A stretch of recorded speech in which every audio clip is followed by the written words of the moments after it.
Hey everyone, it's me, Aaron, and welcome to part 2 of our look at E3 2021.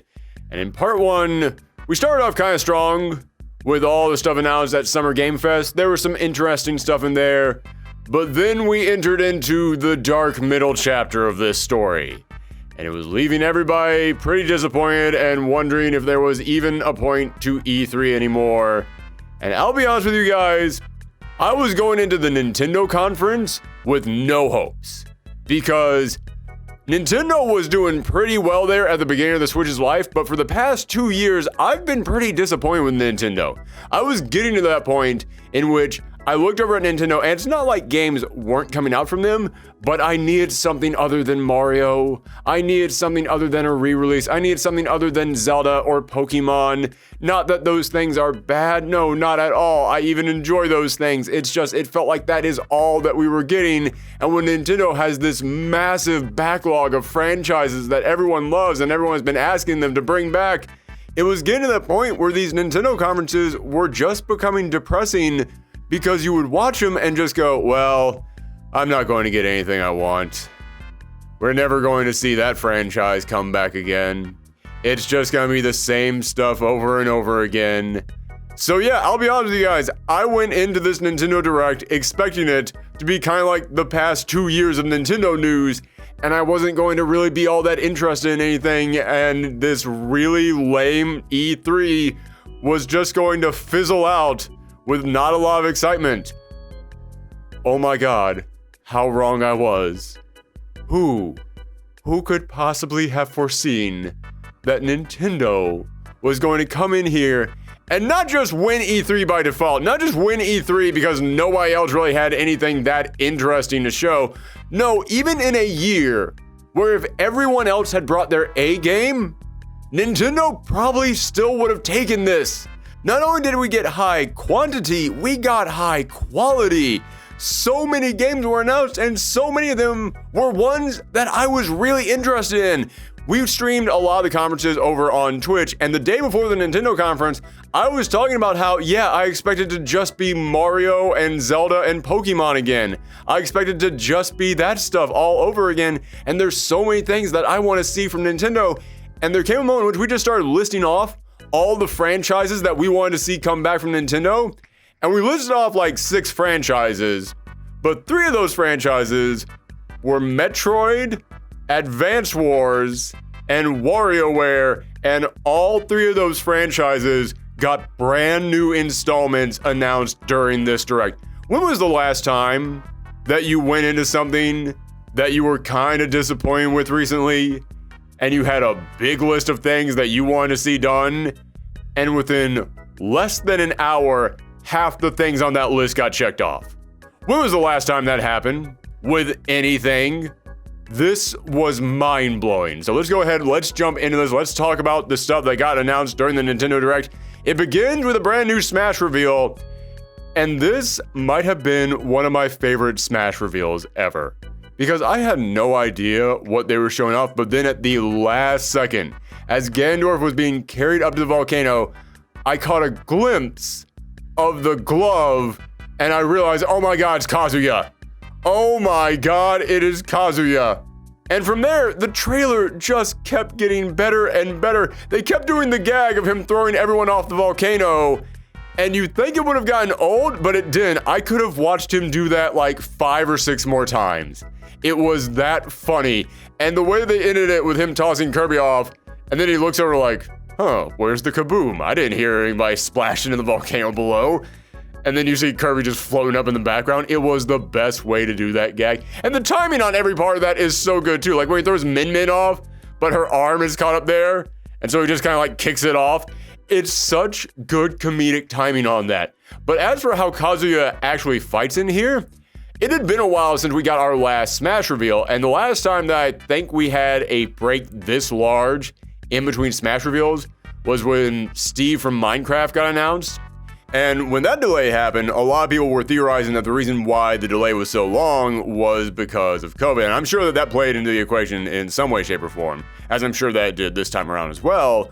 But then when we actually got the Steve Direct, and they said they had to go back through every single stage in all of Smash Bros.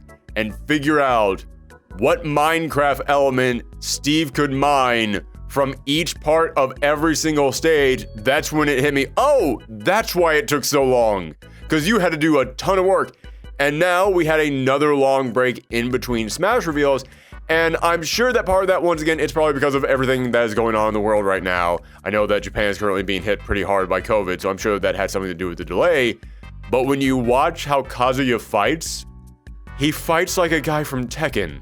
And for anybody who doesn't know Tekken, it is one of those games where you don't have down, forward, fireball. No.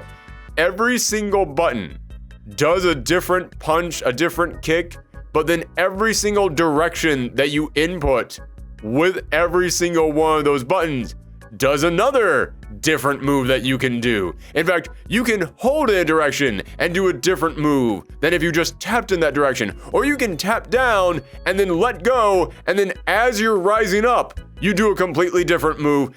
Tekken has some of the largest movesets of any fighting game franchise out there, and I was watching the way that Kazuya was fighting, I was going, oh my god, it looks like Tekken.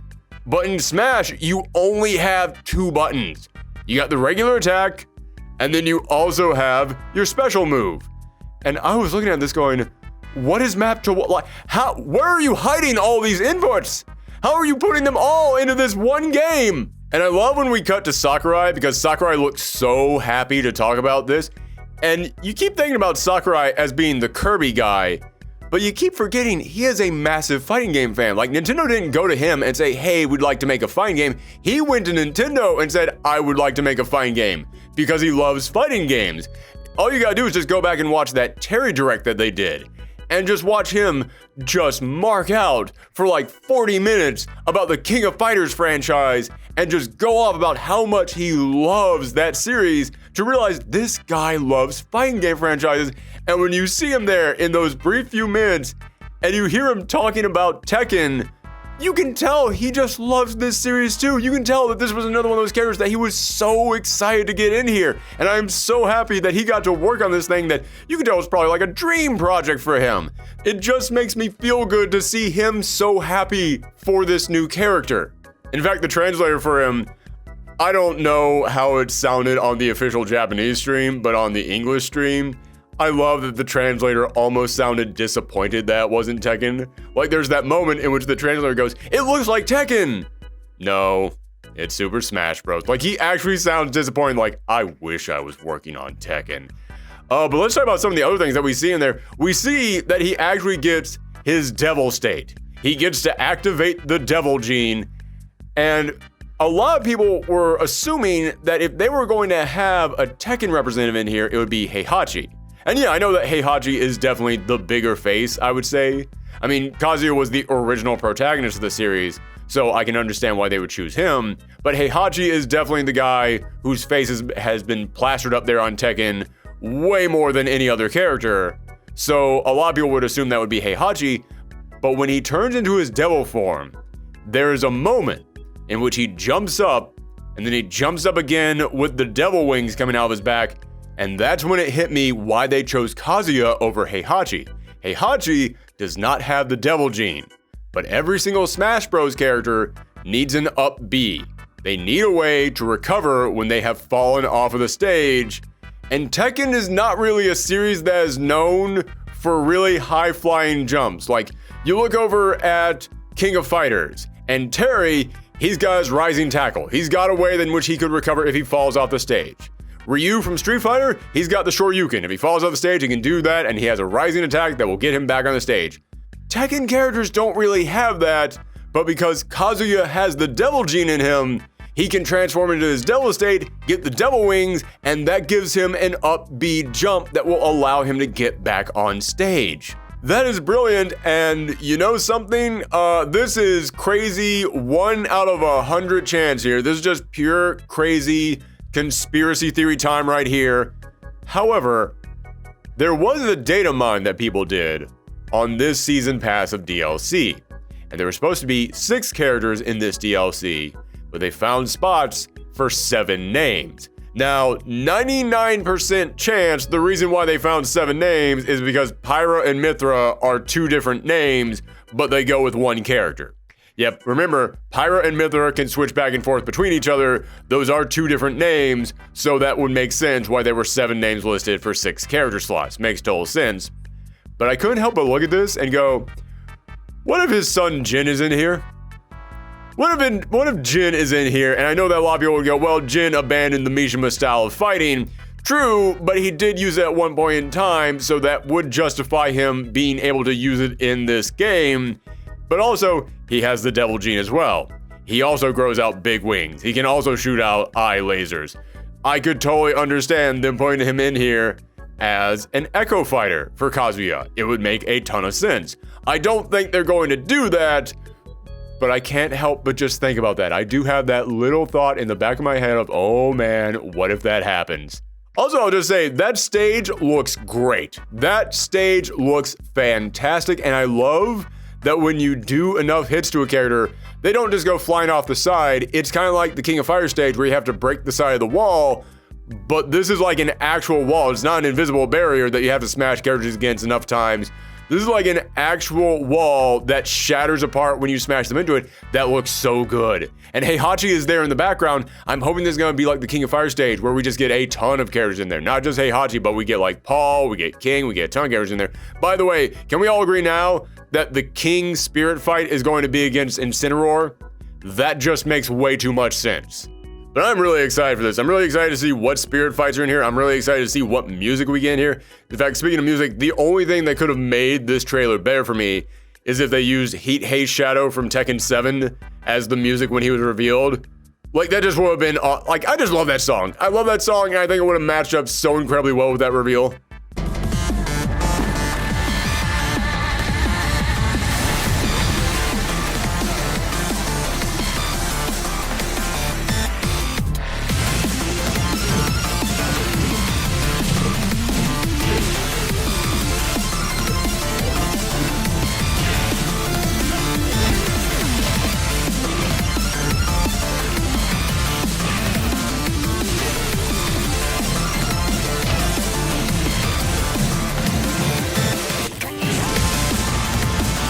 And I've been looking around the internet and I've seen a lot of people who are kind of confused about this because a lot of people don't really know Tekken. They're like, is Tekken really that big? Like, that's a bit of a controversy that's been going on right now. People don't really understand how big Tekken is.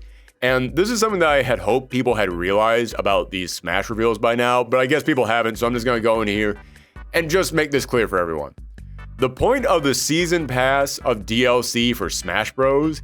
Is not for every single character to be a big reveal.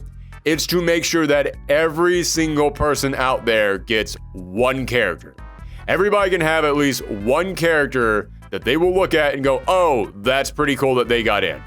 And when you look at this season so far, we don't really have the fighting game representative. I know some people are going to say Min Min, but ARMS, even though it is a fighting game, is a very unique fighting game. It's kind of a fighting game in the way that Splatoon is a shooter game. Like, yeah, it technically counts, but it's kind of like its own thing. It kind of has its own identity. We don't really have that fighting game representative yet. We have that fighting game representative now. And if you looked at this and you said, oh man, yeah, I'm not really that excited about this, look out there and find some Tekken fans. Find some fighting game fans. Watch their reaction to this reveal. It's pretty big. It's the reaction that you were looking for. So yes, here's the thing about Smash character reveals. As long as one group of fans out there is happy, it did its job. And Kazuya in Smash did its job. Going through a couple of the other like small announcements they made. Guardians of the Galaxy, it's weird that we just found out about this and now we know it's coming to Switch. It's a cloud game. It's gonna be one of those ones you have to stream it onto your system. There's no way they can fit this game onto one of those little tiny cards. But it's still kind of impressive that they're doing that. And again, this thing's not gonna look great. They're going to compress the crap out of this game. But the point of the Switch having big AAA games is not that it's going to look as good as it does on your other systems. It's that you can take those games on the go. Is that you can pick those games up and just carry it around inside your apartment or wherever else you go as long as you've got some kind of an internet connection. That's the point of that. So yeah, it's still kind of impressive. Worms Rumble, I know nothing about this game, but I've heard that people are excited about it. The people who know the Worms franchise say that this game is actually a ton of fun. So, hey, again, just like Kazuya and Smash, if I don't know what it is, but the people out there who do know it are excited about it, great. Astria Ascending, this really looks like Vanillaware. It looks like Vanillaware, it looks like those people who made Dragon's Crown and Odin Sphere, but it's not. However, I'm glad that other people out there are making games that look like that because I really enjoy that art style. It's really cool to see other studios out there making games like that. Next up, the Super Monkey Ball Banana Mania Collection is a collection of Super Monkey Ball games from the past 20 years. This one did get leaked ahead of time, but it's still really cool that it's coming.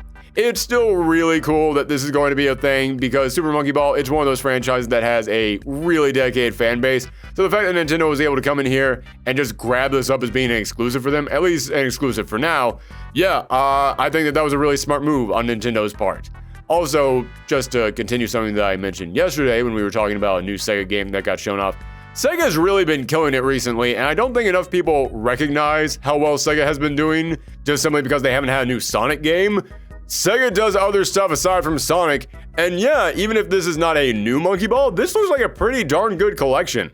Speaking of collections, Mario Party Superstars. Now, at first I was kind of nervous about this. I'll admit I don't really play any of the Mario Party games, but when they were saying that this is going to be a collection of old games, all you could think about was a game that they put out on the DS called Mario Party The Top 100, which kind of did the same thing. And I know that Mario Party fans did not like that game. They were really upset with it. But I watched a bunch of Mario Party fans reacting to this, and they brought up the fact that this does kind of remind them of Mario Party The Top 100. But they all said this looks like if that game was done well. Like they were looking at the boards and they said, oh, I know that board, that actually is a good board. I know that game, that actually is a good game. I saw people getting super excited for this thing, so I'm very glad that the Mario Party fans out there are getting a game that they are happy with. But also, I'm really glad that Mario Party got shown off this year because to me, this kind of sums up how good this Direct was. Because as I said, I've kind of been let down by the past couple Nintendo Directs, the past couple Nintendo announcements, and I feel like over the past couple years, this Mario Party collection game would have normally been like the big reveal at the end of a show. This would have been like the big thing they were saving for the end of the show because they didn't really have a lot of other interesting stuff to show off. And here in this year, it's just a random thing that they drop in the middle of a bunch of other things. Like they didn't even stop to give it its own special presentation, their own special lead into it. No, it's just a thing that they just dropped out there because, yeah, compared to everything else they were talking about, they didn't need to spend too much time on this. But what they did need to spend some time on was that Metroid Dread is confirmed. This is insane to me. We had all been thinking Metroid Prime 4 has to eventually get shown off, right? I know that stuff was going wrong with it, so they had to restart the entire thing, but that was years ago, so by now they have to have something right. And then they come in here and they go, I'm sorry, we're not going to have Metroid Prime 4 for you. So instead, here is a far more interesting looking Metroid game that actually ties into the overall story of Samus and actually is a much more important story lore-wise than anything we have delivered to you in almost 20 years. Oh my goodness, that's like someone coming up to you and going, I'm sorry, we didn't have that dessert you want. How about this entire wedding cake? Would you take that on the house? Would you enjoy that? Okay, sure. That's way more than I originally asked for, but I'll take it. Sure, great. Yeah, this is insane to me that this thing exists. And for anybody who doesn't know, years ago, like over a decade ago, there was some kind of a data mine from Nintendo, and they found a list of games that they were working on, and Metroid Dread was listed on there. And everybody has been asking for years, is this going to actually be a thing? Is anyone actually working on this? What is happening with this thing? It's real. It's here. And it looks great. It looks so good. This game is going to have you getting chased down by these little, like, robot Terminator things, and you can't stop them. You can't reason with them. They only want one thing, and it's to kill Samus. And I was watching the Treehouse presentation of this, and I actually saw people playing this. I was actually getting tense watching other people play this. This looks like it is going to be like Mr. X on a 2D plane. I cannot wait to experience what this thing is actually like. And there's so many unique things that they put in here. Like I was watching, you get the charge blast at one point in time, and you can use the charge blast to open up doors, but you can also use the charge blast to take out these enemies. However, the charge blast takes a long time to build up. So if you see the enemy coming at you, you have to actually think to yourself, okay, do I actually want to spend this time right now trying to take down this monster? Do I have enough time? Is it going to get to me before the charge is finished building up? And I only have a limited number of charge blasts. So do I want to use that on this monster? Or do I want to use it to open up some kind of a shortcut that I might need later? The amount of strategy that is going to go into this thing sounds incredible. I am so pleased with this, and I'm not even the biggest Metroid fan. I like Metroidvania games, but I don't know the deep lore behind Metroid. I only know a little bit of that. And I was watching people out there who are Metroid fans. They were going into like the secret endings in Metroid Fusion and how this could all be tied into that, and how Samus's suit looks different because of what happens at the end of Metroid Fusion. It looks like this was just Christmas and your birthday and Arbor Day and every single other holiday out there for those fans. I am so happy that they are getting this. I am so happy that this exists. I'm so happy that Nintendo said, hey, what's a franchise that we have that people love? Let's maybe do another one. That's great. Everybody wins whenever that happens. Even if you're not a Metroid fan, anytime that company says, hey, people like a thing that we haven't touched in almost 20 years, let's give them a new thing, everyone wins when that happens. Because I'm sure everybody out there has that one franchise that they want to see come back. Anytime that a company that has abandoned all their old games realizes it's a good idea to make their old games, it encourages more stuff like this to happen. Next up, this is another one of those that if you are not into this franchise, you didn't care, but if you like this franchise, again, you haven't gotten a new installment in the longest time, and it's finally here. Cruisin' Blast. This is one of those arcade racing franchises that if you were into it, it was your jam. It was your thing. You played that every single time that you went to the arcade, and it's back. We're finally getting a brand new installment of it. This is one of those things that, again, like, I know that if you know nothing about cruising, then this means nothing to you, but if you're into cruising, you lost your mind during this presentation. And I love that I can say that for some people out there. And the game looks good, too. It looks colorful, it looks bright, it looks like a cruising game. It looks like their imagination is going wild. And the cars look fun. There's a freaking, like, Pegasus you can ride in this thing. It all just looks so good. This looks like crazy fun. And here's something I wasn't expecting to say. Mario Golf Super Rush, I'm not going to talk about this too much, but it looks crazy fun too. I wasn't that excited for Mario Golf Super Rush simply because, again, I've just gotten too many Mario things over the past couple of years. There's too much Mario right now. But this presentation has been giving me not Mario so far. So at this point, I was like, you know what? Okay, you can bring on some Mario now. Like, you've earned a Mario spot now. Rather than just swamping me with them and just loading me up on Mario stuff, you've given me some other things. You gave me a Metroid game, that buys you another Mario game. And this thing looks good. It looks fun. It looks like a great game to just play with all your friends. And thankfully, we're starting to get to that point here in America where everybody can go and actually play with their friends again. So great. This looks like it will be just a like super fun hangout game for the summer. They talked a little bit more about Monster Hunter Stories 2. We've seen Monster Hunter Stories 2 like 3-4 other times so far this weekend. It doesn't really need anything else to be said. However, I did have an idea while I was watching this. They were talking about all the costumes that you can give characters, and there's gonna be like DLC that links between Monster Hunter Stories 2 and Monster Hunter Rise. Remember how in Monster Hunter World, they had like alternate costumes for like Ryu or Dante or 2B or The Witcher for that game?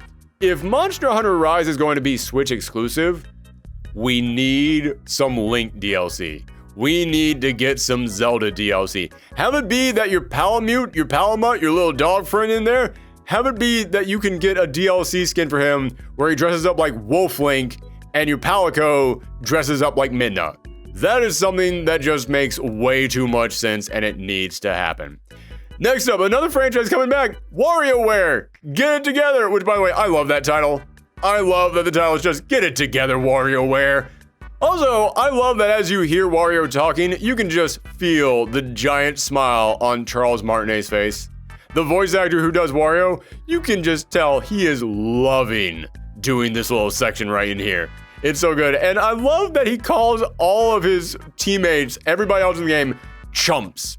I don't know why, it's just such a small thing that I enjoy. But speaking of all the other characters in WarioWare, it looks like this is going to be, and I haven't played all the WarioWare games, I've played a couple of them, but it looks like you're going to be able to play as every single one of those characters on every single one of these little mini games. And they're all going to have different abilities, so that means that there's going to be different ways to solve every single one of these puzzles. Again, I don't know if you were able to do that in previous WarioWare games, not in the ones that I got to check out, but that looks like a really clever way to add replayability to every single one of these games, because the WarioWare games are short. They are very, very short games, which kind of makes this the perfect game to put on the Switch, because the Switch is all about, I got a couple minutes, I'm free for a couple minutes, let me just take my Switch out, play for now, and now I gotta get back to work, now I'm at my bus stop, you know, I gotta put this thing away, done. The Switch is the perfect game for WarioWare, because you pick it up, you play a few games for a couple minutes, and then you go right back to what you were doing. So yeah, I'm happy to see that WarioWare is coming to this. I like the little 2D models of all the little characters that they have in there, and I like that you're going to get to have different abilities with every single one of the characters, providing some variety to every single one of these puzzles. This looks like a win for everyone. Next up, finally, we got to see Shin Megami Tensei 5. For anybody who doesn't remember, this thing was announced when the Switch began. This was one of the first games to get announced for the Switch. There was a teaser trailer for this thing when the Switch launched over 4 years ago, and the most we have gotten about this thing was one really quick second teaser last year at some time. And that was it. We have not heard any new information, and I knew it was coming this year, so we had to finally get something. This looks good. This game looks really darn good. For anybody who doesn't know, the Shin Megami Tensei series is what Persona ended up springing out of. Persona was originally a Shin Megami Tensei franchise, but then it became so big that it split off from Shin Megami Tensei. So you're going to look at this, and you're definitely going to see some similarities between this and between the Persona franchise. But Shin Megami Tensei, it's kind of like a really big umbrella that just covers a whole bunch of different franchises.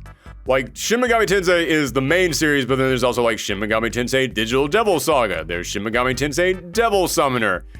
There's a whole bunch of other series out there, but they're all kind of united by it's an apocalyptic story, and there are demons, and you can summon the demons. And I'm very happy to see this game return, simply because even though I love Persona, I don't want Persona to become so big that devours the other Shin Megami titles.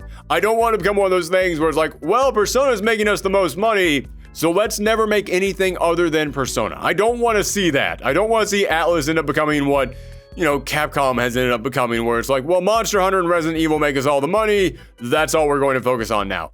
Yeah, I want to see them continue to support some of the other Shin Megami Tensei titles. So yeah, the fact that the mainline series, Shin Megami Tensei 5, is finally coming out, that's great. And this game looks so good. Like, the graphics on this, listen, I'm not one of those people who's like, oh, the Switch graphics always look bad. The Switch can't do good graphics. No, the Switch can actually do good graphics.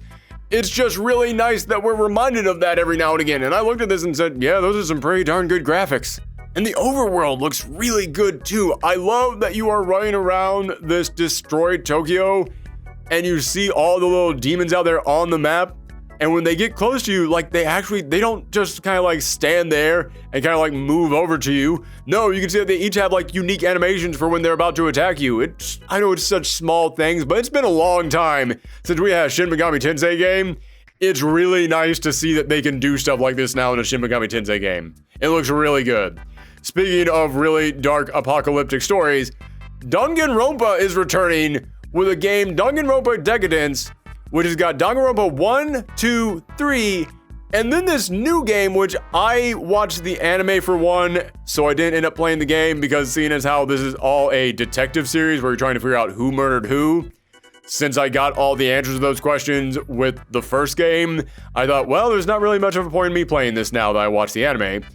So I played the second game, actually really dug the second game. Really enjoyed that second game. It really surprised me. Haven't played the third one yet, but man, do I want to play that third one because, let's just say there's a thing that happens in the second game that if you are aware of the cast for the third game, you're going to look at that cast and go, oh, well, now I need answers. So yes, I am going to play Danganronpa 3. But apparently in Danganronpa 3, there's like a mini game where it looks kind of like a combination between like Mario Party or like a turn-based RPG fighting game. I don't really know what they're doing in that. But apparently they have taken that mini game and expanded it to be a full-length game, and that is now going to be in this collection. And they said that this was going to be physical exclusive to the Switch, meaning that you'll be able to get this on all systems, but pretty much just digitally. But that's still kind of a nice little feather in Nintendo's cap, that hey, if you're a big Danganronpa collector, and you want to be able to say that you own all the Danganronpa stuff, you're probably going to want to buy this physical collection just for the Switch. So that's a nice little thing that Nintendo has going for them. But yeah, I'm also glad that every single one of these games are going to be sold individually as digital games, because I already own Danganronpa 3. I just really want to buy this new board game RPG thing that they're doing, in which all the Danganronpa characters are hanging out with each other. I want to check that thing out. And apparently that's going to be sold as its own thing, so hooray for that. Next up, continuing the dark spooky corner of the Nintendo Direct, I might have freaked out more at this announcement than at anything else on this entire show. Because I thought this would never, ever happen. Fatal Frame Maiden of Blackwater is coming to the Switch. It's also coming to all other platforms out there. It's also coming to the Xbox, it's coming to Steam, it's coming to PlayStation. At least I think it's coming to all those. I know it's definitely coming to PlayStation and a couple other things. But yeah, it's now being released on not just Nintendo, which is interesting because the Fatal Frame guys were asked if they were going to make a new game, and their literal response to that was, it's up to Nintendo. Which means Nintendo in some way does kind of have controlling shares of this franchise. So it's kind of nice that Nintendo was able to loosen up on that a little bit and say like, you can put it out and everything. But this was released on the Wii U, and no one played the Wii U. And I tried to download this on the Wii U, and I didn't have space on my Wii U, because the Wii U could hold like nothing. And I already had some games download, and I didn't want to delete them, so all I could really play was like the free demo that you could get for this, because I didn't want to delete anything else. Well, now we can actually play this on other consoles. On consoles that can actually store this thing and other games inside of it. I am so happy that I'm going to get a chance to play this thing again, because I've heard very good things about this, and Fatal Frame has always been one of those franchises that I've had a lot of interest in, so this is great. I am so happy to see this coming. But there's something that they said in this trailer that has me very intrigued, and I haven't been able to find any information on this yet, so if you know any kind of answer to this, let me know. But they mentioned that new costumes were coming to this game. This is when we get into some of the things that I don't really want to talk about, but it does raise one question that I do want to know. When this game was released in Japan, they had alternate costumes for the characters after you beat the game. So if you wanted to replay the game, you can now replay it with them in these costumes. And they were like sexy costumes. They were like, I think, a bikini and like lingerie or something. But they said, well, if we release that in America, we don't want to put that out there on those consoles. So instead, what they gave people in America was a Samus suit and a Legend of Zelda Twilight Princess Zelda suit. Those are so much better. Those are so much, like, listen, I understand all the people out there who are like, well, if it's in the Japanese version, I want it to be in the American version. I can understand that. And I also just understand all the people out there who are like, well, I want to play a character in a bikini. Fine, it's your game, you bought, do what you want. I want them in the Legend of Zelda costume. I want them in the Samus costume. Those to me are infinitely cooler than just, oh, they're in sexy outfits. I don't care about any of that stuff. This is Fatal Frame. I'm not buying it for sexiness. But if you tell me I can play as Twilight Princess Legend of Zelda, oh my god, I definitely want to play through a horror game dressed as Twilight Princess Legend of Zelda. That sounds great to me. But they mentioned new costumes coming, and I'm like, okay, 2 questions. Are they actually new costumes? Or is it just that you're bringing the sexy costumes over? Because I don't care about that. But I'm not going to be upset if that's all that you're doing, as long as you don't remove the Nintendo costumes. The Nintendo costumes are what I want. Those are the things I'm actually interested in. So please tell me that you're going to keep the Nintendo costumes in here. Those things looked awesome.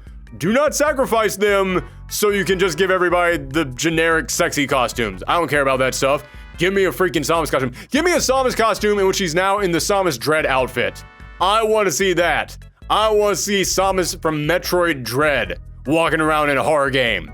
That sounds great. I talked about alternate costumes for way longer than I was expecting to. Next up, Tony Hawk Pro Skater 1 and 2 announced. The only thing I want to say about this is, again, kind of like WarioWare, this is the perfect game for a Switch because it is the perfect one of those, I got 5 minutes to kill, take this thing out of my pocket, let's just play some Tony Hawk for a little bit. It is a perfect game to come to the Switch. Then, this might have been, listen, I might have freaked out the most at Fatal Frame, but this might have been the biggest surprise because Metroid, we had heard some rumbles about. No one was talking about Advance Wars. No one was talking about Advance Wars, and like I said, the day before this, when we were over on Twitch, I was talking about all the franchises that Nintendo could bring back, and I specifically stopped to mention Advance Wars because of how much of a surprise it would be, because of how much it would blow people's minds. And when this trailer began, and the words, "The Orange Nation is under attack" came up, I went, wait, Orange Nation? That sounds familiar. That sounds like a, oh my god! Just watching my reaction to that, the way that the gears slowly began to turn in my mind of that's a thing. What's it's a thing from? I've heard that before. Oh god, it's Advance Wars. The Orange Star Nation. Wait! That sounds familiar. Oh my god! Oh my god!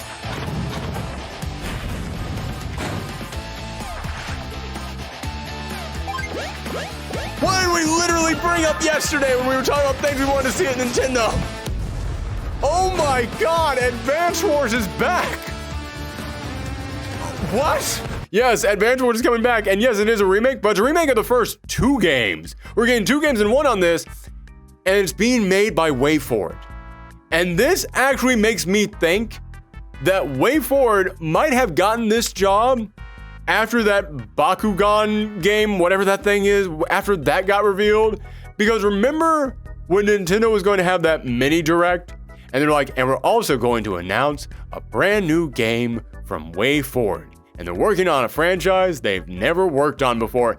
And everyone was like, oh my god, it's what famous Nintendo property could this be? And Nintendo had to come out quick and go, it's not one of ours.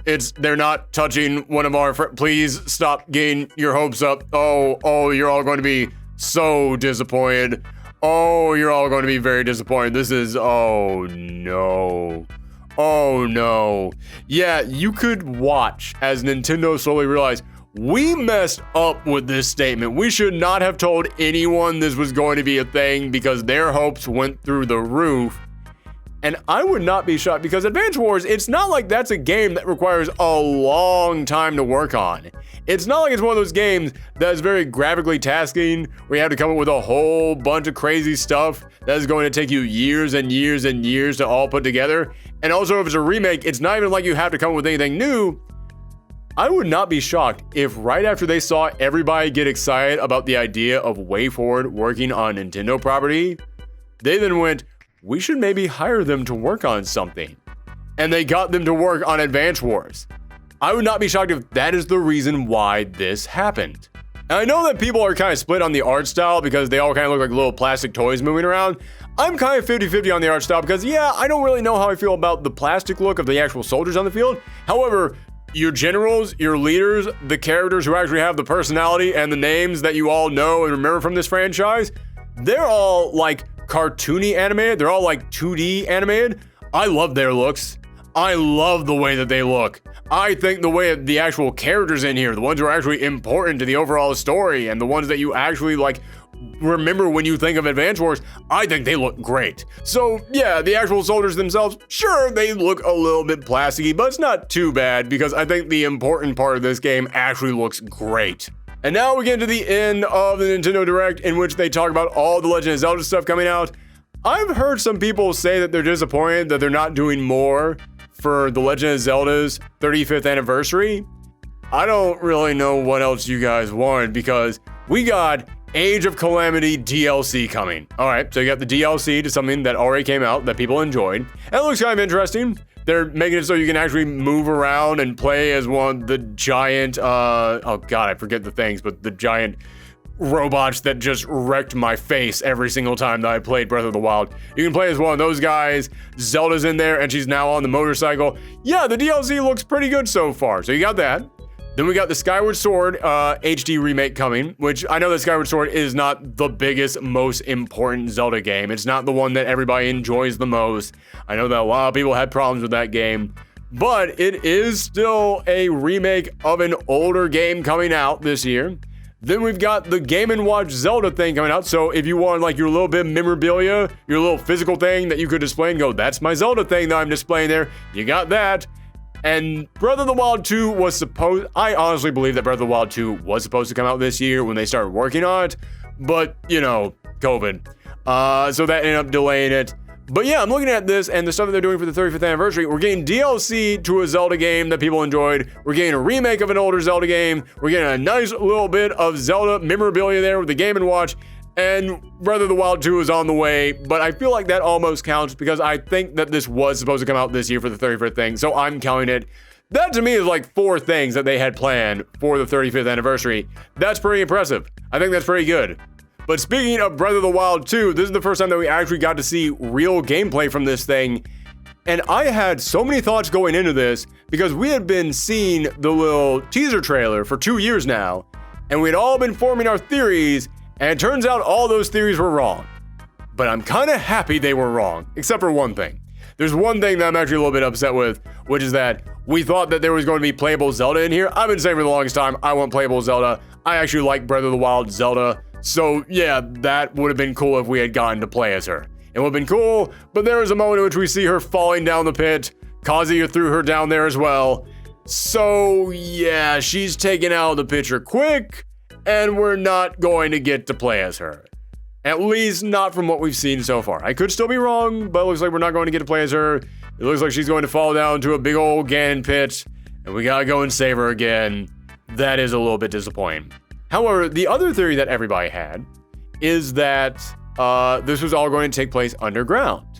But then we saw a story come out that said that this game was going to reuse the same map from the last Breath of the Wild, which I am all for reusing assets.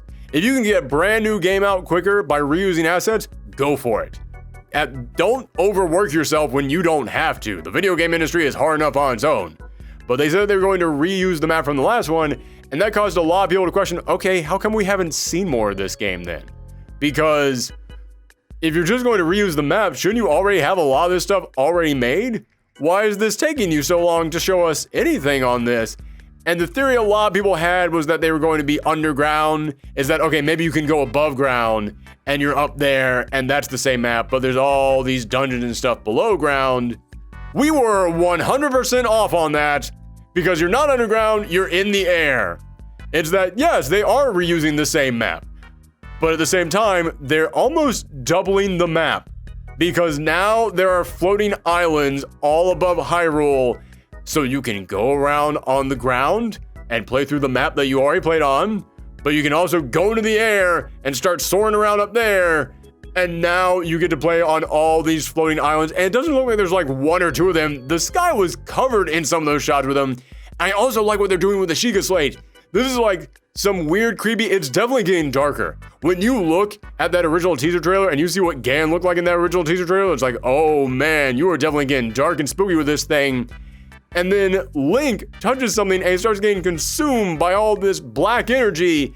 And it definitely has like a little bit of Miyazaki style to it. It definitely has a little bit of a Princess Mononoke feel to the whole thing, especially when he's starting to get consumed by all that darkness. But there's a little bit of like body horror in here too, because I was looking at Link's arm and it looked robotic. I was like, is something gonna happen to Link's arm and it gets ripped off or something? But then you see it bonds with the Sheikah Slate. That little like tablet that you had in the previous game that gave you all these abilities is going to bond with his arm, and now he's got all kinds of new powers. Like there is a moment in which it looks like he uses the magnetism ability on this rolling ball, but then he does the Dio Zawirldo and there's a splash of gray color across the entire stage, and then he sends the ball rolling back up the path that it had rolled down to take out all the monsters behind it. I was like, oh my god, you're gonna get time magic now? This is insane. So it looks gorgeous, and I just gotta say, the way that they went from the cutscenes to the actual gameplay with that reveal of like the light coming in, and then you see Link just falling through the sky like he's about to drop in off of the Fortnite bus. That was a stunning reveal. That was an amazing way to do that reveal. It was so good. And your new abilities now look good. And this map in the sky looks really interesting. And one thing to point out is that when you go back up there into the sky, the music gets really weird, but apparently it's playing the Legend of Zelda music backwards. And I find it very interesting that you now have time ability with this arm. And we see like stuff rising into the air, and we know that this is going to have something to do with a Ganon that seems like he's dead. I'm wondering if there's also going to be some kind of like a time travel element in here. I'm not saying like you time travel back like hundreds of years, but like time being manipulated is some kind of a theme behind this. Because again, playing the music backwards and then you see it has time powers, it definitely seems to line up with something. That's my big crazy theory that I have so far. But man, you want to talk about a presentation coming in here and just saving the day. You want to talk about Nintendo coming in here and remind everybody of why we like Nintendo? This was it. And it feels like after the past 2 years of people kind of being disappointed with Nintendo, this was them coming in here and just showing everybody, we listen. Yeah, we heard that you guys want some of our older stuff back, so here it is. Here's your older stuff. I'm really hoping that Metroid Dread does well. I am hoping that Advance Wars does well, that WarioWare does well. Maybe not sells like, Mario or Zelda numbers. I know that's not going to happen, but sells enough that makes Nintendo realize, oh, there actually is this market out here. We should be appealing to this. Because, again, it's not like the Switch doesn't have good games. The Switch has great games on there. It just has so many similar games from similar franchises, and it felt like Nintendo was forgetting their back catalog. And to watch them be reminded of their back catalog and provide new things that actually look good for their back catalog, that's everything that I wanted. That's exactly what I wanted.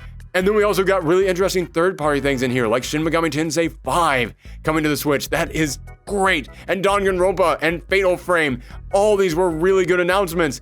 But they were also really interesting announcements. I kept saying that I didn't really get that excited for any of the other things at E3, even when they were things that I could look at and go, yeah, that looks good, because a lot of it just kind of blurred together to me.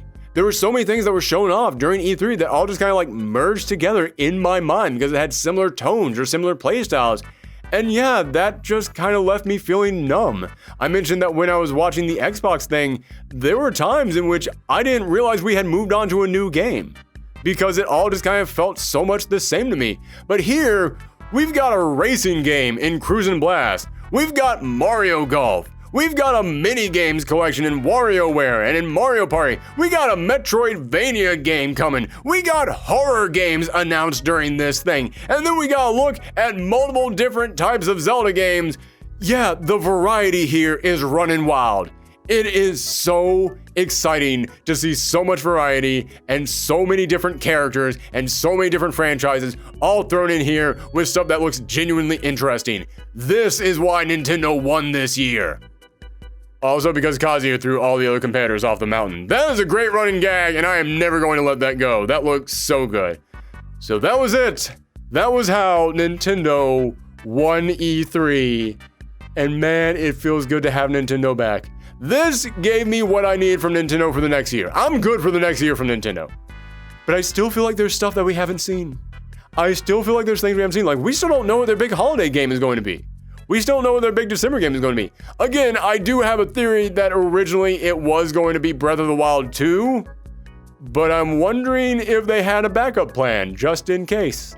I'm wondering if there was a backup plan. We still don't know what they have coming out in December, because Advance Wars is coming in December. That's definitely not their big holiday game. So I'm very interested to see if they have something else planned. And plus, this is Nintendo. Nintendo is the best at saying, oh, we're working on some stuff, but we're not gonna say it.